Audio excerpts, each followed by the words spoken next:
It's never really been stylish or in vogue to be from rural America. There are very few stories or poems written by those not born into the foothills, mountainsides, or plains, wishing to somehow become one of us. In fact, most people lead us to believe that there have always been and always will be droves of people who are just desperate to leave.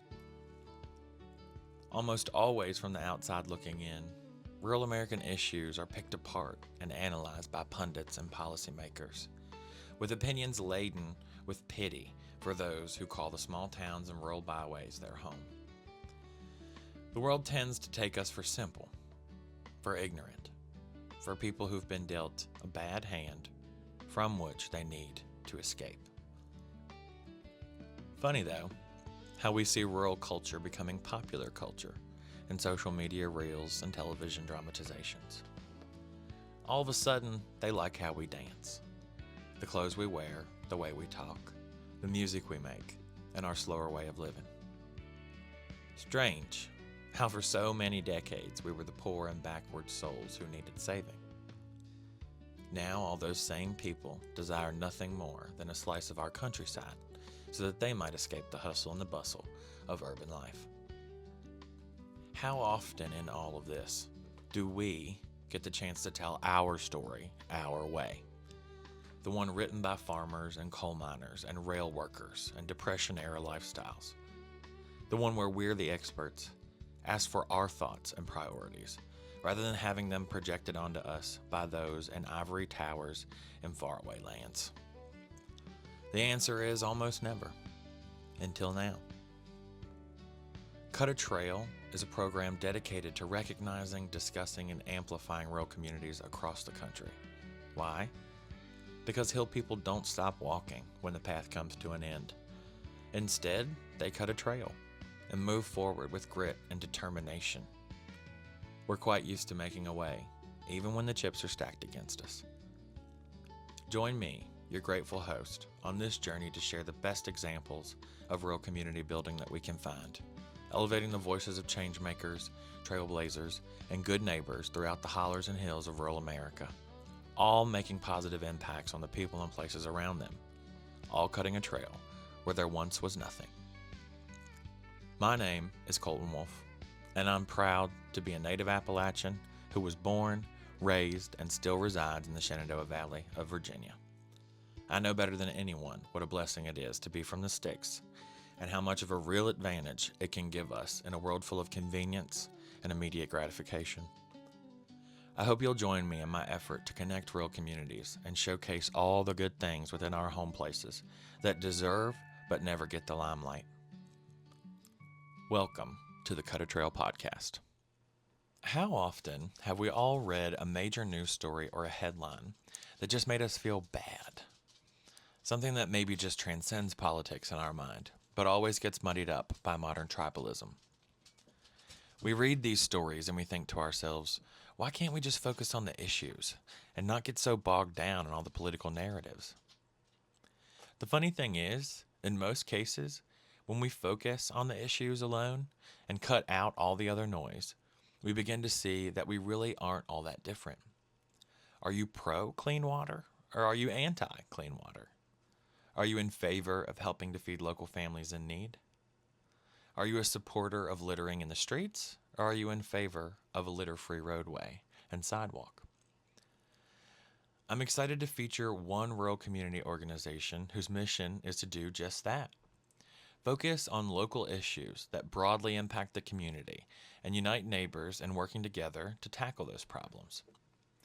In Page County, Virginia, nestled in the Blue Ridge Mountains, Community Works for Page maintains a list of and keeps busy over 125 grassroots volunteers. They mobilize these volunteers for a few internal programs, but the majority of their work props up other local programs and nonprofits. With manpower and volunteer availability being a top challenge for rural nonprofits and initiatives, Community Works is filling the gap and connecting local resources. In Episode 2, we'll speak with Sarah Finn, local coordinator and community service extraordinaire, as well as Skip Halpern, one of the founding members and executive board members of Community Works for Page. Join me as we explore their innovative approach, grassroots mobilization mastery, and much more in this episode of the Cut a Trail podcast. We're so glad you're here, and we hope you'll like, subscribe, and follow us on social media to help us reach more rural communities and trailblazers. Thank you for watching, and welcome to Cut a Trail. All right, so today we're talking with Sarah Finn and Skip Halpern from Community Works for Page. And so if you can, just introduce yourself and tell me a little bit more about Community Works. Awesome. So first, just thank you for having us here and really highlighting some of the work that we're doing in our community. As you mentioned, my name is Sarah. I'm the local coordinator for Community Works for Page. We are a program that got started back in 2023 in the summer of it. We are part of the Rural Urban Bridge Initiative, and we are the on-the-ground effort here in Page County to work in our community, try to restore some trust, build community connections, and kind of do good work here. I'll pass it to Skip. Yes. Info. Thanks. Yeah, I'm Skip Halpern, also Page County. And a little bit of background on how this program first developed. It started with just the fact that there's so many people in the county who are civic minded, very capable, and for one reason or another find it difficult to get involved. Yeah. And for whatever reason, sometimes they're afraid if they volunteer they'll get dragged in by the ankle and then up to the knee, and pretty soon they're drowning, and it's overcommitted, or they don't know which projects to work on, or maybe they fear political divisions, whatever it is. And that seemed like a real problem, because if we can work together on common local stuff where you can actually have an influence, it's good for everybody. So we learned through local Democrats here, learned about a program that Sarah just referred to called the Rural Urban Bridge Initiative. And they had a really interesting approach to dealing with that problem. And the basic idea was try to focus on local, non-political issues, things of broad public concern, Right. and organize volunteers and help them focus on which projects deserve the attention, which deserve the resources, and then try to sustain this on an ongoing basis. And we thought that was a really good approach. Our local membership talked about it, wanted to get behind it, decided to proceed with it. And of course, an initial step in the real world is you need somebody who can really help manage that. Yeah. Identify the projects, the programs, coordinate the volunteers. And to get going at the outset, there were two steps. One was to try to put together an oversight group to just sustain this, give it some sort of policy direction. Second thing was to find that person as a coordinator. Yeah. And we struck gold because we found Sarah, who's just done absolutely terrific job, and it's just an indispensable role. We've gone from, largely because of Sarah, 4 initial volunteers. I mean, it started small, to over 125 people now. Wow. And these aren't people who just show up once and then adios. Yeah. You show up on, 2 times, 3 times, 10 times, whatever. And it's all across the political divide. It's certainly Democrats, but importantly, it's Republicans, independent voters, people who are otherwise just disgusted with politics and disengaged. It's easy to do. And so a lot of people who just don't want to deal with the partisan stuff get involved with the local non-political stuff. Right. Right. Well, that is awesome. And so it really is focused on bridging political divides and focusing on, like you said, community issues that happen here at home that impact all of us, right? Exactly. So I have this saying, and I tell people that 90% of what affects you every single day happens 10 miles from your house, right? Yeah. So it's easy for us to get caught up in the noise because it's louder and more prominent maybe, and more empowered through modern media, I would say. But I think, like we were speaking about earlier before we started filming, there is a lot of excellent work that does not get the spotlight, and that can help to bridge those divides, because we're not all that different when it comes down to what our needs are locally. And so I love that your work touches all of those things. And so what kind of success have you seen? Like, is this starting conversations between, folks who don't have the same political views or ideology? Is this like something that I imagine these people are probably friends by the time it's over? Yeah, yeah. Like through their shared experience. So one piece of that, like one bit of success of this is a lot of the times our volunteers come to us and they want to do more. They want to feel like they are doing good for their community. They, maybe don't have that direction or don't know how to get connected. Then they do. Once they Right. work with us, we give them a whole slew of things for them to really choose what they want to do. But I think a success to that is that many of our volunteers, and I've heard this from several, really enjoy the fact that they get to meet folks that they wouldn't normally Interact with in their everyday today life. And so I think that is a huge piece of how, just building those community connections make us stronger. Yeah. Absolutely. Not only stronger as a community, but I'm a communications nerd, and the social and communicative regression in the modern world terrifies me. Most people have difficulty forging relationships, especially young people who grew up with social media, cell phones, and we get a lot of this third person interaction. Those social connections make us healthier. Not just mental health wise, but physically, having friends and having a community and having a neighborhood or a team or whatever that looks like is important to human well-being overall. So Absolutely. You're strengthening the community, and I see that. I would imagine this is strengthening individuals as well. Yeah. So that's awesome. That's really great. So remind me, when was the actual founding date for you guys? When did you launch the chapter, and how long has it been since then? Yeah. So let's see, I always say the summer, but I believe it was July 2023 is when we got started. I think in June was maybe when I got the call from Skip and Ruby, Rural Urban Bridge Initiative. For those, I use the acronym Ruby because it's a little bit easier. It's a mouthful. Yeah. So if you hear me refer to Ruby, that's what I'm talking about. But after really I looked into it a little bit more, I said, I've always loved serving in the community, and for me, I just felt like this was a really good fit. I've always been kind of an organizer and trying to bring folks together in previous jobs that I've had, whether it's like management, retail, all of those things, fast food services, things like that. So it just seemed to be a really good fit. So that's kind of how we got here now. So we're 2.5 years in, going on to our third year that we're really looking forward to, and some of the projects I know we'll talk about a little bit later on. So lots of stuff that I'm excited about, but continuing to build our connections, the networks, connecting other local nonprofits with each other is kind of all part of the work that I'm happy I get to do. Yeah, absolutely. And so I want to kind of piggyback off of that, and I want to hear more about your respective roles, right? And how you influence the organization and push it towards success.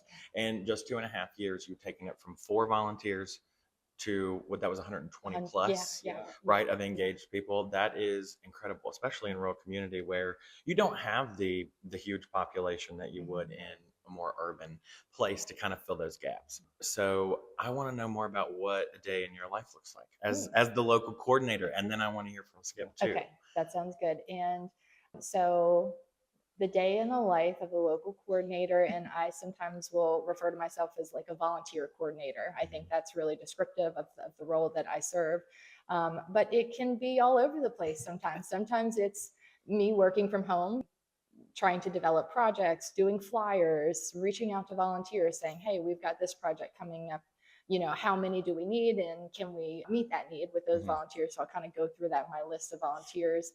I do keep, kind of a running track of the volunteers, what they like to do. I think that is something that has contributed to the number of volunteers that we have, is really asking the volunteers, what do you want to do? And I joke and say I play matchmaker. I love that. And really trying to match volunteers with organizations that I know that they, care deeply about, but they might not be fully connected with them, and giving them some of those opportunities. So then sometimes, my job can be out working in the community. So, I've got that home piece where I do a lot of the organizational work, but then it's work in the community. So I could be cooking soups for our Soup for Seniors program, delivering those soups on another day. I could be organizing community forums with the help of our team members. Lots of others. One I reference a lot because I never thought that I would have done that, but racing in a cardboard boat regatta. That's always fun. And That sounds amazing. I always talk about that because it's super. Did you super win? We haven't won, but our boat has made it for 2 years, and we're talking a Oh, cardboard boat. that's Yeah, amazing. So the design is improving. Yes. I love it. And something I look forward to is helping other community members build boats once the cardboard boat regatta comes back around in the summer. Awesome. And so, yeah, it could be a number of different things, supporting local nonprofits. We have a ton that do so many good things. So it's just kind of filling in where I can. Yeah. And so before we hand it off to Skip, your kind of matchmaking, I love that analogy, being a matchmaker. You're a matchmaker for community service. Yeah. That's amazing. And so these organizations that you're working with, I know I hear over and over, and of course it's probably one of the major reasons that you exist, is that they have such good focus, they have such good missions, they have the resources maybe, but they can't find the volunteers. It's hard for them to tap into whoever their target audience or whatever that looks like might be. And so I talk to a lot of nonprofit personnel who are kind of frustrated in that respect, and they know that community participation is out there, they just don't know quite how to go get it. And so you being that liaison between all these able-bodied people who want to do good things and these organizations in need is super smart and really effective, I would imagine. Yeah, thank you. And yeah, so I think I have mentioned this before to several folks, but when we got started, we really wanted to do just a community survey, pretty basic, couple questions asking not only community members, but also local nonprofits, what can we do better to, like, how can we serve you guys? And I think a very common response from local nonprofits is the need for more funding and more volunteers. They know how to do the work that they're doing, right? But they sometimes need a little bit of additional support in meaning of bodies being able to help out. Absolutely. All right. I can pass it on over. Yeah, to Skip. pass it on off. Tell me more about your role, Skip, and like how you influence the process. Well, you can tell I've got a bit of gray hair, so it's a gray hair kind of role, or silver, depending on your eyesight. I like silver. I was instrumental in first hearing about this approach from the Ruby group and thought it would be really good for this county in particular. So I was very helpful in terms of selling it initially, getting support for it, finding Sarah, who I knew about before, and I thought, well, there's a slim chance we'll be able to snag her. It worked. I didn't get my hopes up, and it worked perfectly, and I think it's been mutually so beneficial, and not just for us and for Sarah, but for Page County. Yeah. I'd say a big part of the role is, you might say, an oversight function. We've got a group of, I guess, 4 people, arguably 5, including myself, who perform essentially as an oversight body, making sure we keep things non-political, helping with communications. And this one, Sarah came up with this, and it's a great opportunity for us to be able to explain what Community Works is about. So thank you for that. Yes. I'd say oversight also partly includes coming up with ideas for either projects or programs or for partners. Right. And again, it's largely Sarah just gets so much credit for doing this. We're really ancillary at this point. I think it's very much hands-on too, because everybody who's involved, myself included, on the oversight level, roll up our sleeves as volunteers as well. Yeah. We're now at the point where we're trying to become increasingly self-reliant, not relying just on funding from Ruby, but increasingly getting financial support from the community. And so we're involved with that too. And we're up to about 50 different donors at this point, which is really great, because as the word spreads, there's a lot of enthusiasm, a lot of desire to support the effort. Yeah. And you had some successes, and since you've gotten started, but I would love to hear more about kind of what did the year look like for you guys in 2025? Like tell me about some of the good work that you've been doing. Maybe like your Soup for Seniors you mentioned earlier. I would love to learn more about your programs and how you've partnered with the community in the last year. Yeah. And then we'll talk about maybe where you're headed. Okay. Yeah. So last year, and I might even blend some of our programs together since when we got started, Yeah. but I can say our Soup for Seniors program did get started last year in February. It really, a lot of the times ideas come from like just one person who's like, I have this idea. What Maybe if? yeah, what if we can do this? And that's really how our Soup for Seniors program got started. I met a volunteer. We were volunteering at a community event, and she said, hey, like, what can we do to serve our senior population? Yeah. I think Page County has somewhere, I hope I don't get this wrong, like 30% of Yeah. folks that are above the age of 65. Definitely a large portion of our community. Yeah, yeah. And there are many organizations doing great work to serve those seniors, but this is just maybe a little bit extra support. So the Soup for Seniors program got started by that volunteer. She said, hey, I can make these soups, because that's like what scared me the most. Like, How am I gonna make all no this cook, soup? yeah. And she, she's a chef. She's got this experience. She said she wants to do it. She's done it before in the past. So I really, she helped me a lot in this process. And my role was organizing those volunteers, organizing kind of that back work of things. Yeah. So with that program, we started in February with some support from the Shenandoah Valley Electric Co-op. We did receive a grant from them with their Operation Roundup program. Wonderful. That helped us really get started on that. And so we started with 24 quarts of soup that we were delivering to seniors in the community. Word started to spread. Our volunteers heard about it. We have incredibly compassionate people. And then somebody said, hey, I can make fresh baked rolls. I said, that would be great to go with Perfect. the program, make it a little bit heartier. Then we've got another volunteer who said, I can do a dessert, I can do this. And even during special occasions or holidays or even birthdays, we've got a little birthday club going on. We have a Oh. volunteer who will write, personalized cards to Yeah. those folks, so they just have a little piece of something too.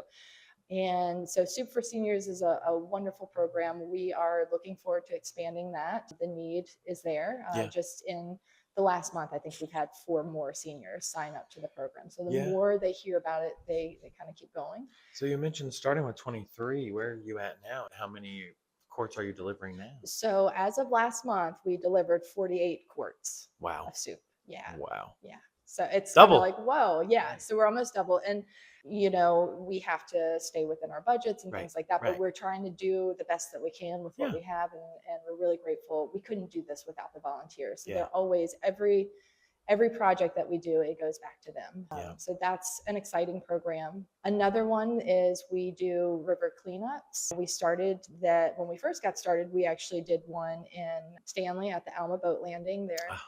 Yeah. I was born and raised in Stanley. Thank you so much. Yes. Thank you. There is always some fun stuff to find, and trying to keep some of those, just some of the trash and other things from the waterways. So we typically clean up the shoreline area, the boat landing space.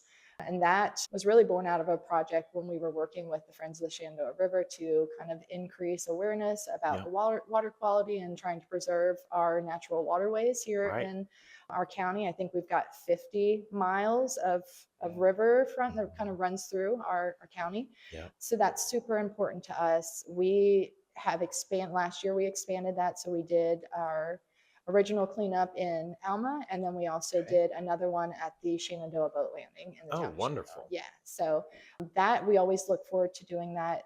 I think I'd have to go back and look at photos. Stanley, I know we pulled 2 truckloads of trash from out of the boat landing area. We do have a couple of volunteers who put on waders and get into the water there and pull stuff out. And then in Shenandoah, at least a truckload of trash that we were able to find. I want to say that I definitely appreciate your attention to that, because I've written some stories about that in the past. It's very important to me as well. Our natural waterways and preserving the health and the cleanliness of those things.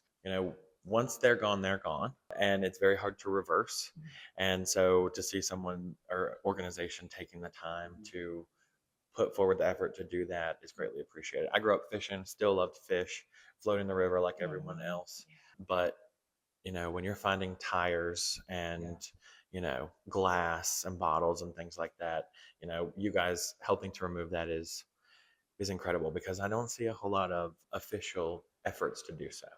Yeah, and we're lucky. So in that project, I want to highlight the Shenandoah River Keepers, and I also want to highlight Trash Free Shenandoah because that's part of their program. They Yeah. do that every single year. They collect organizations to kind of pick spots and do that work. And when we found out about it, we said, yeah, we definitely That's sign great. us up for these locations. Yeah. We'll be there. So I want to highlight them in the work that they're doing. But also, like you said, many of us grew up in the water. Yeah. We want our future generations to have the same the same thing. opportunities that we have had.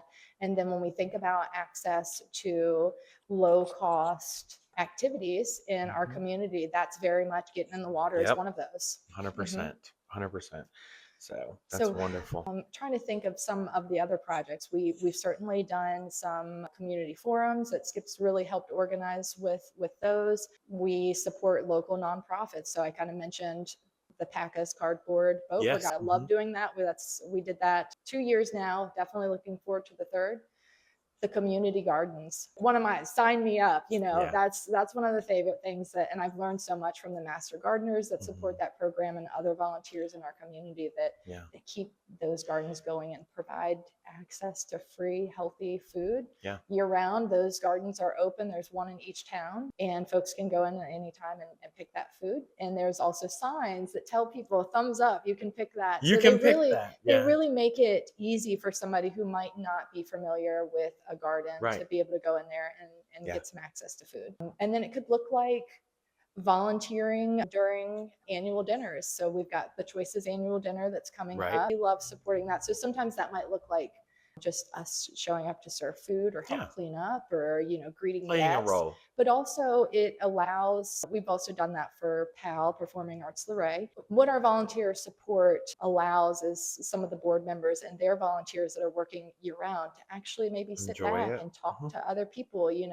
instead of running around and doing that work. So what is on the horizon for 2026? What are your big goals this year? I know expanding, you said super seniors. Is there anything else that you want to highlight and kind of give folks a little teaser into? Yeah. So one project that's really near and dear to my heart that I'm super excited for is continuing to partner with the American Foundation for Suicide Prevention. We are currently working with the Sheriff's Office to have the American Foundation for Suicide Prevention come and do some of their suicide prevention trainings. Our officers are already getting some trainings, but we think with American Foundation for Suicide Prevention, they're the leading nonprofit on this issue. So being able to bring them back. Initially, we had done kind of a community suicide prevention training early on, and that was really well received. We had tons of people show up, lots of nurses, everyday community members who just wanted to learn more about knowing the signs of suicide and maybe some of the risks and concerns to be aware of. So I am really looking forward to that. And that is made possible through a grant with Valley Health. So that should be a really good program in the next couple months. I'll keep you posted on that. Yes, I can't wait to hear more. And then, of course, we're going to be focusing on officers and our first responders in our communities. And then we would like to do a little bit more, maybe have some more that are open to the public and other sectors. I mentioned two things. Yeah, go for it. Yeah, Go for it. that'd be great. One other point is repeat performances, backed by popular demand. Yeah. I think we'll probably continue with the annual spring river cleanup. And I think by the same token, we'll probably continue, which would be the third time, to bring out volunteers to support RAM in Page County, the remote area medical. And we've had a lot of people turn up for that. And I think it's the sort of thing, it's, from a volunteer standpoint, what motivates people is it's a specific program. It's very concrete. It's got a positive impact, and you can choose to get involved, or if it's not your thing, don't get involved. And I think people really like those features, and that's why a lot of people have gotten involved as volunteers. Absolutely. Thank you. Amazing. One project that's coming up in February that we have worked with before is with the Grace Fellowship over in the town. Yeah. They do amazing stuff, and they do a community baby shower, which I absolutely love. It's open to everybody in the community. They provide things like diapers, wipes, formula, some of those essentials that can be pricey, right? Yeah. So we look forward to supporting programs like that. And then, like Skip said, the remote area medical clinic, doing what we can do to help other nonprofits and keep it growing. Yeah. Yeah. Expand our reach Amazing. as much as we can. Wonderful. Last year it was, I mean, they're the space that they hold it in. I was just shocked. I mean, so many community donations come in. They can take in, gently used items, Right. some clothing items, things like that.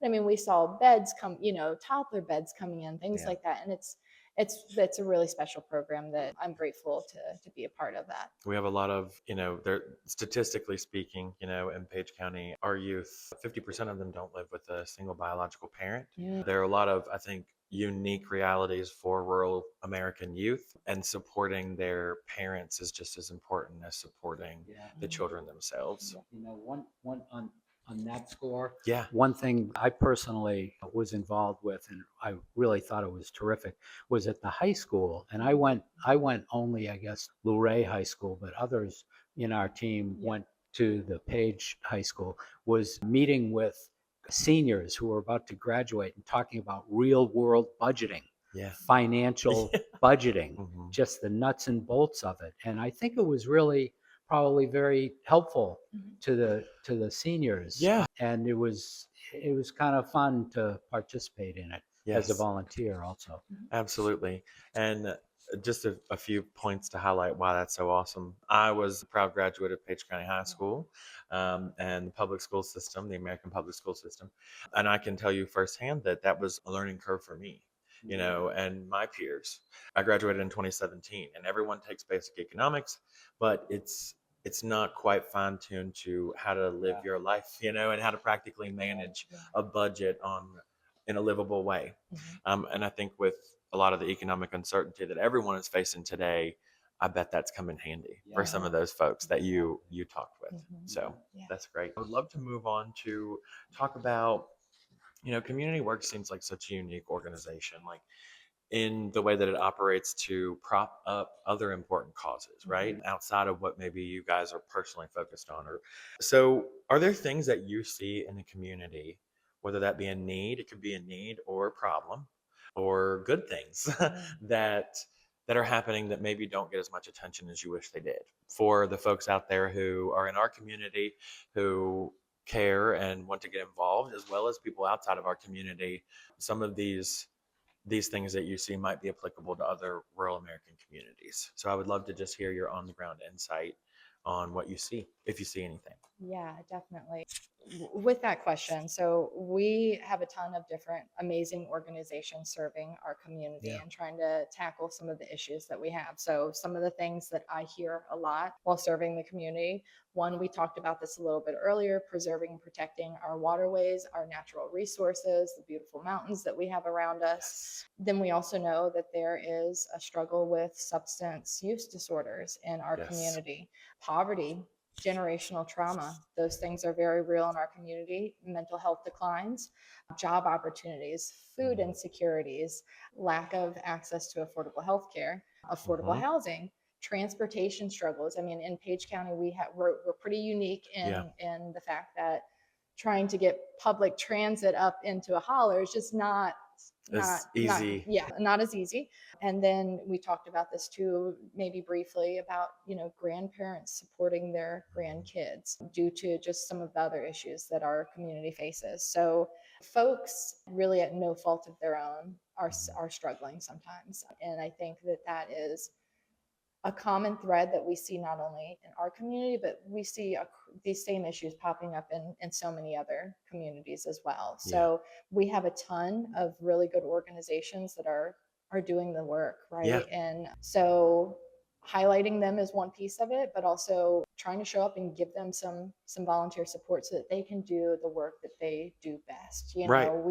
I'm no expert on those things, so it's like, go to the experts, go to the people that are doing the work on the ground, and show up to support them.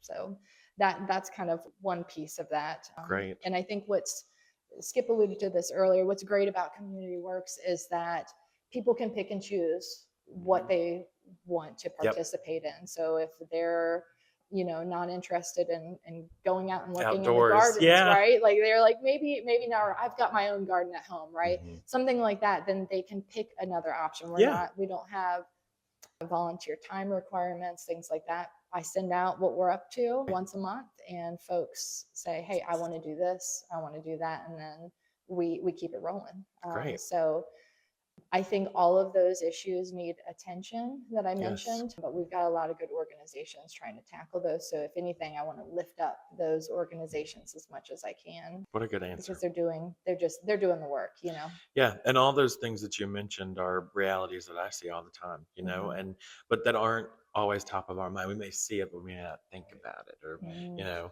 Skip, did you have something you wanted to Yeah, add? if I might Yeah. add to what Sarah said, as I think about it, the the model, you might say, the approach that we've got, it's very bottom up. It's not top down. So with all these different hardworking, really amazing in many ways, nonprofits around this county, whether it's churches or whether it's an organization like PAC, whatever it is, a lot of the needs, the things that, as you put it, need attention, they bubble up from the bottom. Yep. It's not just somebody standing on a mountain looking down and determining what's Yep. necessary. It's coming from the bottom up. And with the network that Sarah has largely developed, we get it coming from all different directions. Yeah. And Sarah is effectively sort of a field marshal, Yeah. you know, deploying the troops Right. where they're needed based on what these underlying organizations say from the grassroots on up. That's one thing. Another thing is, one example Sarah and I had talked about before coming here, of a particular need that was largely not getting the attention that we thought it required, was the risk of wildfire. And after going through what we went through roughly almost 2 years ago, this spring, Community Works put together a public forum, and there were maybe 35, 40 people there, pretty good, including Stanley Fire Department personnel, with the Department of Forestry, the Virginia Department of Forestry, and a local homeowners association that had coordinated with the DOF on putting together what was called the FireWise program. And that's a program, that's a very structured program to try to mitigate the risk of wildfire destroying property, homes, and lives. And there was a lot of very practical, on the ground type of stuff that came up in that discussion. And I think a lot of people, individual homeowners, as well as people who are in an HOA, found helpful. And I know some of the firefighters appreciated educating people to make their job more manageable. Yeah. So great points there. And it kind of ties in really well with some conversations we had with our previous guest, with Trisha and Venison for All, in terms of grassroots. Grassroots, and I've always said this, you know, grassroots bottom up is where the real change happens. And she said something that I thought was really profound. And I, you know, we've heard it in other places, but she just said it to me, and in relaying her situation with food insecurity and other things, that a lot of times in rural communities in particular, no one is coming to save us, right? No one is. You said there's not someone up on the mountain, you know. In other situations, there may be someone up on the mountain trying their best, but I don't see that person for rural America. Rural America, I think, is often left to its own devices. And I think who better than us to, because we know the problems, and I think we know the pain points, but I think that your best results are when you do leverage that grassroots approach, when it bubbles up, you know, because you're right, through the community and through experiences that people are living, we can find those issues that aren't as easy to see, but are still just as critical. All right. So then I want to talk about a lot of the stuff that I've read about community works and whatnot focuses on the concept of the neighborhood. Is that accurate? Do you feel that that's accurate? Yeah, I mean, I would say, you know, being neighborly, right? Neighborly, that okay. kind of neighbor mindset, treating folks like they're your neighbor, treating people with basic human decency. I think that goes a long way in a lot of the things that we're doing, you know, active listening, right? Really trying to take in what you're hearing from other people, being intentional about that. And I think we talked about this a little bit earlier too, is community works allows that opportunity to find new neighbors, right? By being in connection with folks that they would not normally be in connection with. So, you know, that is a fundamental part of the work that we're doing, is to show up and to support people like they are our neighbors, like we see them every day. And try to listen and do something about issues or struggles that our community faces together. Yeah, and I love how the work that you do and the focus on being neighborly. I love all of that because we as a human race in modern times with social media, and we're barraged with communication constantly, information overload. We have a tendency to withdraw, right? And that's from social situations, from employment situations, whatever that looks like, and kind of go on autopilot. And I know my generation in particular, I think they struggle to connect with other people and to be neighborly. I was lucky enough to spend a lot of time with my grandparents and even my great grandparents. And so I learned from them what it looked like to be a good neighbor, how to support people that, you are not related to and you are not obligated to because it's the right thing to do. And because it builds a system where you have support, outside of your family ties. And so I love, and you don't hear neighborhood or neighborly a lot. You hear community. And community is important, but I don't think we can have community without being neighborly. And there was something that I said this in the last episode because it was relevant, and I'll say it in this one. Not quite the same verbiage, but there's been a quote floating around for the last few weeks. You can't have a village if you're not willing to be a villager. So I think that community works volunteers, you, Sarah, you, Skip, everyone who's involved is doing a lot to show people what an example of being a villager looks like, and what being a neighbor looks like. So, and that stuff is infectious, I'm telling you. It is. And obviously from 4 to 125. So, and it's positive. It makes people feel good. There's so much in the world today that does not make us feel good, just inherently on the surface. Yeah, I think you mentioned kind of social media and a lot of the things that divide us. Community works to bring people together. Many people want to do more in their community, and they want to have some agency in maybe what's going on in the world, and they want to be able to do at least one piece of something that might point to, hey, we're making this a better place. Right. Yeah, and I think building on what both of you said, and I really like the way you put it, Colton, I think there's so much misinformation out there, 100%. So much distortion and raising of the temperature on social media in particular. If you can cut through that and do person-to-person stuff locally, that's just so much more powerful. And, it's a question of, did you see it on Facebook? Do you believe it? Right. Compared to maybe what you've experienced in your own life, right, dealing with another person, eyeball to eyeball, shoulder to shoulder, you can get a better sense of what's accurate and what's not, and what's worthwhile and what's a distraction, and I think you use the word, so much noise out there. Try to cut through it. Yeah, I could not agree more. One thing that I think that was brought up in your last podcast was the poverty rates here in our community. Yes. Somewhere in between 10 to 15%. And then about 30% of our households fall under the ALICE category. So ALICE, the asset limited, income constraint, and employed. Yeah. And that's a big part of why we started things like the Soup for Seniors program, because we realized there's that need for support there. So yes. Yes. And on the seniors specifically, one of the things I would love to say is that, we talked about earlier, it's about 30% of the population. And, I see this in a lot of things, whether that be other nonprofit initiatives or even, other local government initiatives elsewhere, things like that. I see a lot of times that I feel like that population is forgotten. And so I know that there is Medicare, there's all these other things for seniors. But what I mean by that is that if you go to most libraries, they are geared towards children, not adults and seniors, which is great. But at the same time, what about continuing education for those people? What about, social outlets for seniors? What about, there's a lot of talk about a community center coming here locally.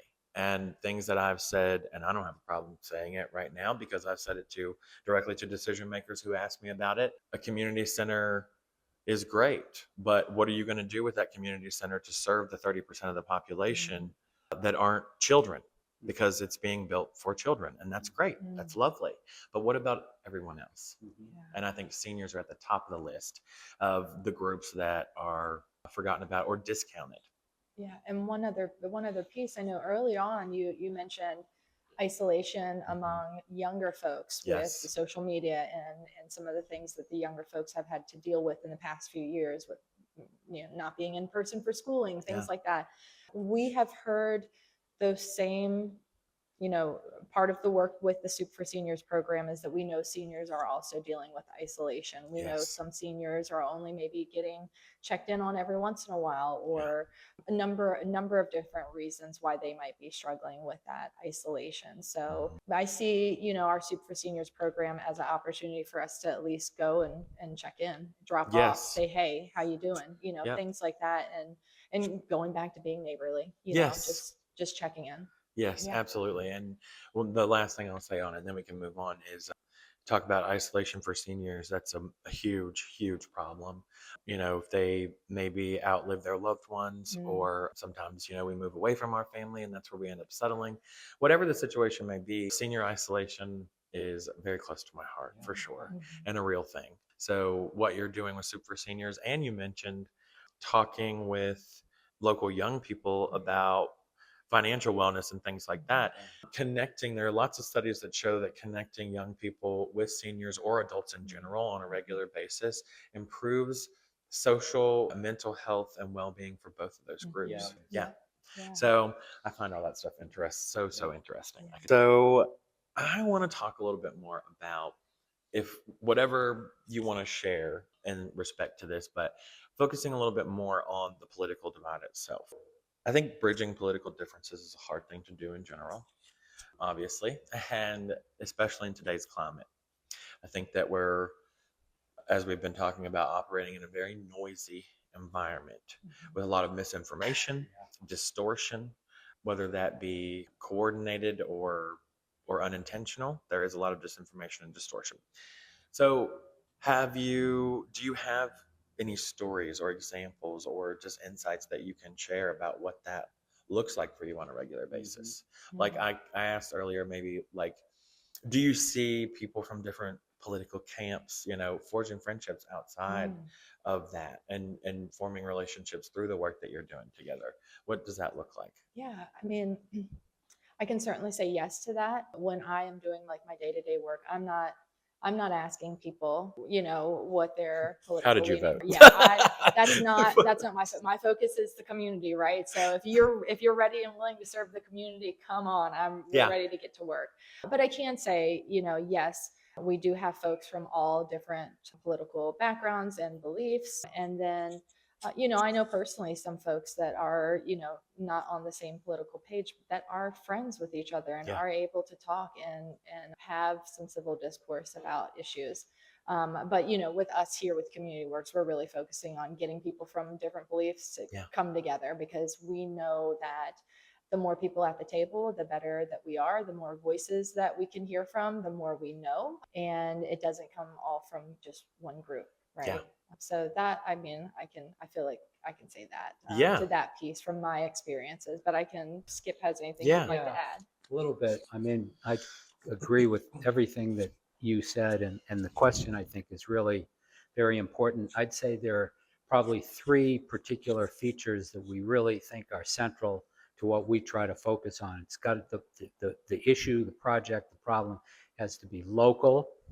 It's got to be non-political, and it's got to be, and this is the flip side of non-political in a sense, of broad public concern. And so I'll give you an example. Sarah mentioned working on the river water quality in a variety of ways, more testing for E. coli bacteria, more river cleanups, and on a repeat basis. That's the sort of issue that meets all three of those criteria. I don't care where you are on the political spectrum. If you live in Page County, you're going to be worried about whether the river is in good shape. Absolutely. Or not. And there's one other feature, and this is really important. It's not just Republican, Democrat, Independent. There are huge numbers of people of all ages who are just disgusted with the political system. And one thing that's really been Absolutely. gratifying, I think, and it's an important part of the volunteer base for us, is people who, despite being disengaged or repelled by politics in general, Yeah. they love getting involved in this kind of Mhm. stuff precisely because it's local, it can have an impact, Yep. it's non-political, Yeah. and they know it's of concern all across the board. Absolutely. Absolutely. I personally, you asked me, Sarah, if in the beginning, if community works affiliation with the local Democratic Party would be an issue, right? And I think it's exactly the opposite for this program and for everything that we're trying to do. And one of the reasons I really wanted to talk to you guys is because Cut a Trail, which is the podcast name, is all about finding the best examples of community and unification and togetherness and positive news that kind of restores our faith in humanity, because disgusted is the perfect word Yeah. to use. It is disgusting. And broadly speaking, it's not even focused on one party or the other, one person or the other. Broadly speaking, statistically speaking, Americans are more disengaged in the real, true political actions that matter than they've ever been before. Countless studies have shown this, right? And when you add in all the things we've been talking about today, the complications that come along with modern communication, disinformation, distortion, it's easy for people to just go, whether willfully or not, okay, let's turn that switch off. I'm totally just going to put that out of my mind, tune out all of that, which is not helpful either, Right. for them or for their needs or really for our system as a whole. So I think bringing people together around central causes that are local is genius. Like, just maybe might be a simple concept like on the surface, but it's genius, transcending that noise and reminding everyone that we're really not all that different at the end of the day, that we're really not all that different, and that a Republican isn't that scary, or a Democrat isn't that scary, or an independent, or whatever camp or tribe you may belong to. At the end of the day, reminding people that we're all in it together, really, Yeah. Yeah. at the end of the day. And our tagline, which I love, is community works best together. And I think that that's really important. I also think you kind of have mentioned, and Skip kind of said, it's like this basic idea of getting folks serving in our community, and through that building some bridges between those divides that we might have by simply finding that common goal. I do kind of firmly believe that we can all find at least one thing that we have in common. Amen. Right?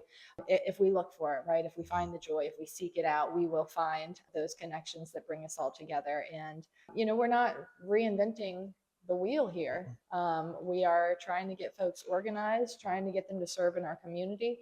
And sometimes that just, takes a few facilitators to say, yeah, let's try this. I love that. Facilitator. Yeah. Facilitating. That is such a good way to put it, because, those same people who are disengaged, like we talked about, who just have had enough of the political system, because we also have to remember that they have a whole life outside of political woes and those kinds of things, which are very real, but they also have a real life.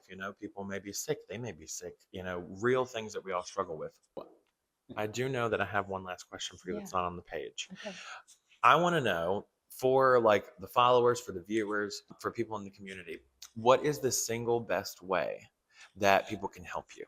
If you were to ask them to do one or maybe two things to help Community Works, or if they feel so inclined, what would that be? Is that donations? Is there a specific program you would like to see them donate to, or signing up? We'll share all that information right in with the episode and in the content that we share. So we'll link directly to your sign up form if you have it, share it with us. But what can the community do for you?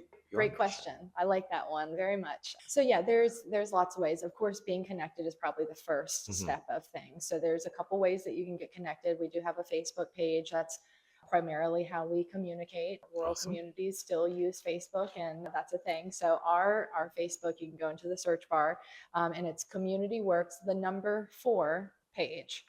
So pretty easy there. And then to reach out to me, my email is pagecommunityworks@gmail.com. Anybody can send me an email. I try to be really quick at getting back to folks. And then of course, yes, Skip mentioned earlier that we are working to receive more local community support and donations. Right now. The Rural Urban Bridge Initiative, our parent nonprofit, does provide a 1-to-1 match on every dollar that is donated. So Wow. you donate $20, it gets turned into 40. It immediately increases the impact that we have. We have a very small budget. We try to make sure that we're really focusing those funds right back. I mean, those dollars go right here into our community. They're not going anywhere else. So I think that is another piece of being able to support us. If you want to donate to, a specific cause directly, say the Soup for Seniors program, or buying trash bags, right, for the river cleanup, because those are those contractor bags that we need to use. Those are ways that folks can do that. They can easily reach out to me at my email, and I can send them the information on how to send a check. Or if they want to use PayPal, PayPal is going to take a fee. But if they want to use PayPal, we have that online option, and then we have the check option too that they can use. Awesome. So what we'll do, just so you know, if you're comfortable with this, it usually makes it a little bit easier for our followers if they want to donate. We have a Cut a Trail Venmo and a Cash App. Okay. 100% of that goes right to you. Okay. I guess minus whatever fees they take, which I think is 10%. Yeah. But just so you know, we'll keep you updated if we get any donations through that. And all our followers have to do is just kind of put Community Works in the tagline. We got some donations for Trisha, and I think we can definitely prompt folks to follow your page, because I think that would be incredibly helpful as you share some of the stuff that you're doing, and that entices more people to want to volunteer, right? To find the word of the day is community. Okay. So to find a community to support their community. And there's one, I want to mention one other thing, I like to think about things from two different directions. Yeah. You asked how people might respond to us. I want to turn that around and say, what's in it for them? Yeah. And I recently heard a brief phrase which really stuck with me. It was along the lines of, hope can lead to action, but action can lead to hope. And I think one of the things that's gratifying from a volunteer's standpoint about getting involved with Community Works is the positive feeling you get from working on something with your own self. You're not relying on somebody else, and it's local and it's got an impact. Yeah. And the sheer fact of getting involved where you can have an influence can generate hope. 100%. Absolutely. Hope and kinship and a feeling of belonging. Absolutely. So, well, I would just like to thank you both for coming on and giving me some of your time to talk about the really awesome work that you're doing. Cut a Trail gave it that name because one of my favorite poems is about forging a path where there is none, right? And so trying to find those who are cutting a trail where there is no road. And so how you got started is just that. There was no organization to do what you're doing, so you made one and you push forward. And 3 years later, I just want to say thank you for all the stuff that you're doing in the community. Thank you. Yeah, Absolutely. Thank you for bringing us here and highlighting the work that our volunteers make happen. Community Works for Page is a 5-star example of how to be a good neighbor, bring people together, and fill the voids when duty calls. We ask that our followers and viewers consider supporting Community Works by following them on Facebook, sharing their information, and if you can, consider a monetary donation to help them keep up the great work. You can find their PayPal, more news from Community Works, and companion materials for this episode through the link in the comments and in our bio. Thank you so much for joining us, and I'll see y'all soon.